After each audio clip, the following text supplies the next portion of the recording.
Hi, and welcome back to Speculative Dude Reviews. I'm Speculative Dude. And I'm Retro Girl. And, well, we're here to take a look at something that actually fits with your name, a little bit retro, going back and, my childhood, your childhood, we remember the G.I. Joes. The all-American hero. That's right. And, when I heard they were going to be doing the first G.I. Joe movie, I was pretty hyped, and then was massively let down. Oh, that thing was such an atrocity. It really was. They made up backgrounds for characters. Super suits. Yeah. I mean, I know some of the stuff in the action figures and the cartoons and the comic books and that could be pretty cheesy, but it just felt completely out of place in the live action movie, which was, while technologically not based really in reality, I think in most people's minds... Well, hold it though, Speculative Dude. Yeah. We're not critiquing the first one. We're critiquing the second one. I know, and that's true. But in relation to the first one, though, I just wanted to say, things like, how big some of the misses are in the first one that they made up for in the second movie. And one of the biggest was, as I said, the backstory for a lot of the characters. Interweaving characters which had no business being interwoven. In the second movie, they dispensed almost completely with backstory, which worked really well.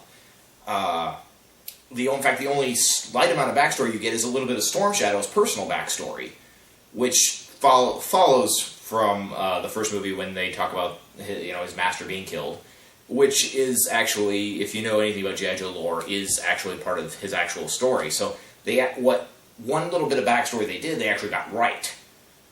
So, what about this? What about this one did you really like?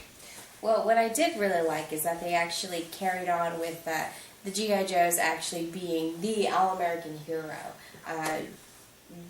Being America's frontal force to everything and carrying out duties as according to the president. However, in this, the president unfortunately was, Zartan. He was replaced by Zartan, which happened at the end of the first movie. So, I mean, this really is a continuation of the first movie. There's, however, in my mind, almost enough stuff this could have been a standalone. It really could have been a standalone. Almost. I mean, there's a few things like Cobra Commander already being in jail. Zartan is already the president. So, I mean, those things, did need to carry over, but it's basically good enough where you can pretty much forget the whole first movie happened. But it's still good to have the cohesiveness there. True. Another thing that I really liked was Roadblock. The Rock knocked it out of the park. I love The Rock.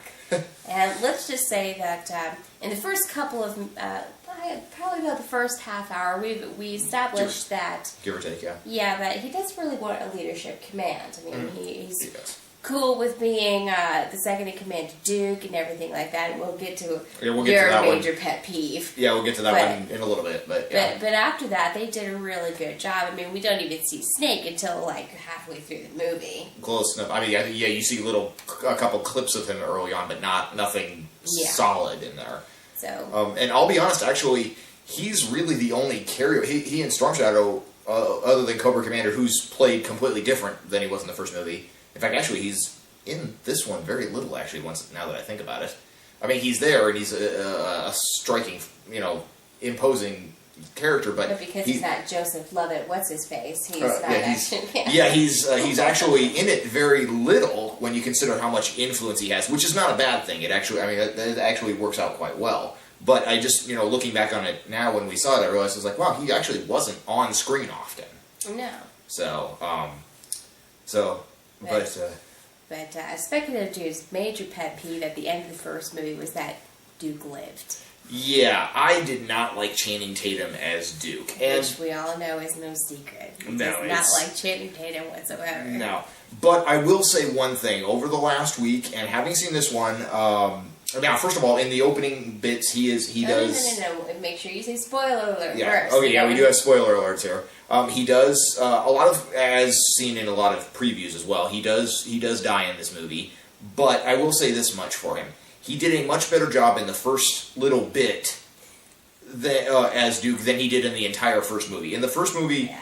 I know I've given him a hard time personally for this, and I really probably shouldn't, given my propensity to hate people for focusing on one thing too much, and I guess I probably have on his character. It wasn't just him, although, as I said, I don't like him as an actor particularly, but it wasn't just him. It was bad writing. The character that was not written as Duke. Well, let's just say that Channing Tatum's portrayal of Duke was as bad as a Michael Bay film. Yeah, it really felt. Honestly, the first one really did feel like a Michael Bay film. Honestly, it did. All we were missing was Optimus Prime rising out of the desert and killing a whole bunch of people. Exactly, and considering the cyber technology that they had, that was pretty close, actually. The suits were mini Transformers. Yeah, pretty much. That's I don't care what anybody says. They were. Yeah. Yeah. But I probably gave Channing Tatum a little too hard a time on that. It was his character was not well written. So whether he did a good job or not, he was working with bad writing and bad directing. So character remorse. Exactly. It's like, okay, I'm not a fan of his, but he, it wasn't all his fault. I shouldn't put it all on his shoulders. Now to see if I can get him to watch Magic Mike. Oh, anyway. Hell no. Another thing I really like about this is that Bruce Willis is in it. I am a die-hard Bruce Willis fan. Bruce Willis, yeah, he was... Did you get that? Yeah, Die Hard, yeah. Welcome to the potty, pal. Bruce Willis is in here. I mean, first of all, anything that Bruce Willis is in immediately has just adds at least a little bit of a cool factor to it, whether it's a good movie or not. Even that latest Die Hard movie, which was like, meh. I still saw it like 3 times. She's a huge. I'm a big Bruce Willis fan as well, and he plays former General Joseph Colton, who some people will and some people won't know. He was the original Code G.I. Joe. Mm-hmm. So he's been brought back in the comic books. I don't think he's ever been addressed in any of the games, but it's he's a character that is known by the fan base at least. So. To have Bruce Willis play that character was really good. And even Roebuck says in the movie, he's the reason we're called Joes. Yeah, it's and for anyone who didn't know that he was going to be in there, granted with like IMDb and all any other places, if you didn't know that he was going to be in it and that's who he was going to be playing, you were living under a rock. Yeah, it was. But even if you didn't know that, as soon as he says that, you're instantly going to realize. If you're a fan, you're instantly going to realize who he is and who he's playing. But overall, we really liked the movie. Mm-hmm. I mean, it had a really nice flow to it. Zartan lived up to his crazy psychotic self as usual. Yeah. And, it was all around a really good movie. It was, and I can't say that about the first movie. I mean, whether take away my particular likes and dislikes of Channing Tatum on it, the first movie was not well written. It wasn't well directed. It was, an atrocity. It really was, and. As I said, Snake Eyes and Storm Shadow are really the only characters other than Cobra Commander to carry over and Zartan, sorry, I shouldn't say it. And Zartan are the only ones to carry over from the first movie, and by doing that, you get to introduce a lot more characters, and which actually there aren't a ton of characters introduced. We get Lady J. We get Flint. We get Mouse for a brief time. Yeah, briefly. There is once again spoilers. There's an attack in the same attack that kills Duke, Mouse, and several other Joes. Who granted many of them are unnamed in that particular scene. It's like they're there, but we're not going to there. Yeah, they're all they're killed. And Roadblock ends up basically in taking charge. on the command realm. So he was basically Duke's number 2 guy. They established that well. And let's see, what was I going to say? In doing that and introducing the new characters, you not only got to introduce, like I said, just new characters, but you got some of the characters who I thought should have been in the first movie that weren't, like Lady J and Flint specifically. I didn't understand why why they weren't left out, because I mean, don't get me wrong, I liked Scarlet, although she really in the first movie wasn't Scarlet. No, but it's one of those. I always thought of if you're going to take the female Joe, I would thought of Lady J. I would always think of Lady J first, then Scarlet. Well, if you think about it, the cartoon Lady J was more featured than Scarlet in the first place. Exactly, she was the one in the yellow outfit with the legging things and the she- gauntlets that made her look a lot like Diana, Wonder Woman with red hair. Scarlet was interesting. Lady J, I always thought looked like a female version of Duke. I mean, if you look, she wasn't blonde; she was a brunette. But I always thought like she always kind of looks like like a counterpart to Duke. Well, yeah, she was always in boutiques. So, yeah, exactly. The only slight thing I didn't like was that Flint really didn't feel like Flint to me, and that granted, this isn't a big gripe. It was just that Flint is usually a little more aggressive, a little more out there. Here, he was kind of subdued, and that I was like, that was a little disappointing. But it's like, okay, he wasn't supposed to be in the forefront anyway. But we can live with it. It could have been worse. It could have been way worse. Overall, we really liked the movie. On a scale from 1 to 10, I'd give it an 8. I'd give it an 8 as well. Oh, one more performance I have to say.